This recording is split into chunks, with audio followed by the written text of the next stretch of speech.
third aspect that we're going to consider in the playbook is that of emotional awareness, which is obviously pretty important in an emotional playbook, right? So let's take this one on by thinking initially how the fact that emotions are information, they're not interruptions.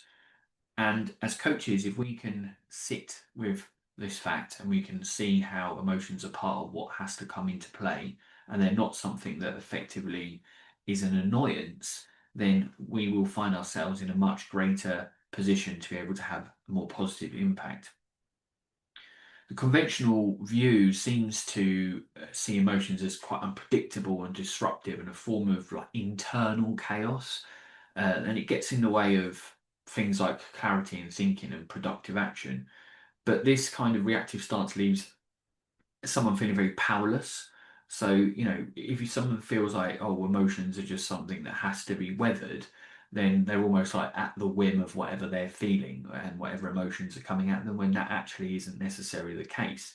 We can shift the paradigm and we can think about how emotions are a data set. They are something to be brought to us in order for us to understand better, to shift perspectives, and to see how we can act in accordance and therefore have more powerful coaching.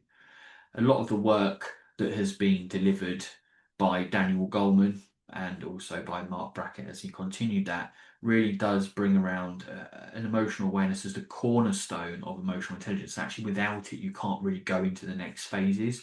So the ability to recognize one's moods and understand how they affect decisions and behaviors of the individual, but then also the effects on others, and how we can bring that forward and navigate accordingly.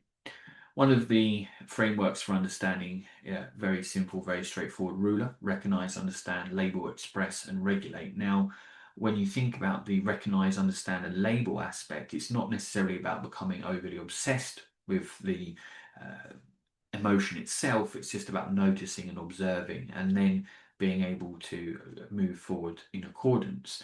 So it's a system, it's a way, it's an acronym. It just helps to be able to, especially when we're coaching, have a bit of a dialogue within our own minds around what's happening with us, maybe, but also with our clients.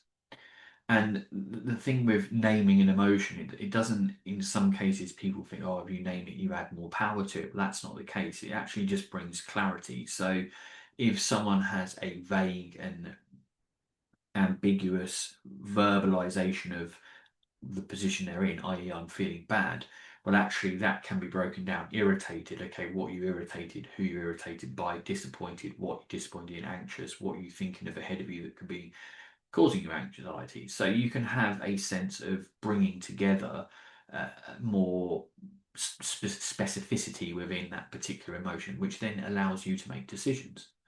So when we think about the 3-point emotional check-in: label, note the trigger, gauge the intensity. These are 3 really quick things that you can do. And the reason why you can do them so quickly is because it's almost like a one after the other. So label and name with the vocabulary, and then what just happened brings out the trigger, and then the scale of intensity actually gives it credence as to how much of an impact that this is likely to have. So the 3-point emotional check-in. Now let's go a bit deeper, as we always do when it comes to the idea of identifying, exploring, and shifting. So what emotions is a pleasant one right now? What value, belief, or situation sparked it? And then accepting that message and describing how to respond is an example of if you would go to identify, explore, and shift in accordance. Now, the idea of reaction and response is a very powerful thing when it comes to coaching, because a lot of people operate within a reactive standpoint. They don't have intentional responses.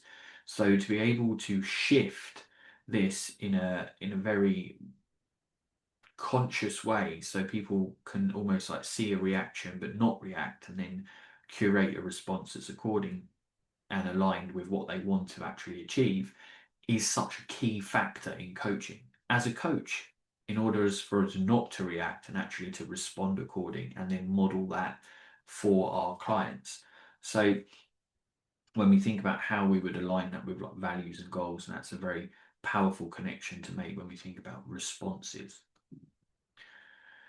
The awareness really does create the agency that's required. So you can't skip awareness and regulate accurately. So the idea of how we connect with emotions and that they don't control us, that we can observe them, and we can gain and have some sort of power over the choice of how we respond is the real agency when it comes to emotional awareness. And just to finish here, when coaches model emotional literacy, they give clients permission to bring their full humanity into the room. Everything that comes with them, who they are, what they feel, what they think, what they want to say, is so, so important. And it can really blossom a coaching relationship onto a much deeper level, which ultimately brings forward the right kind of trajectory for progress and success along the lines of what coaching is really about. So really important, that emotional awareness, and tap into a couple of those focused tasks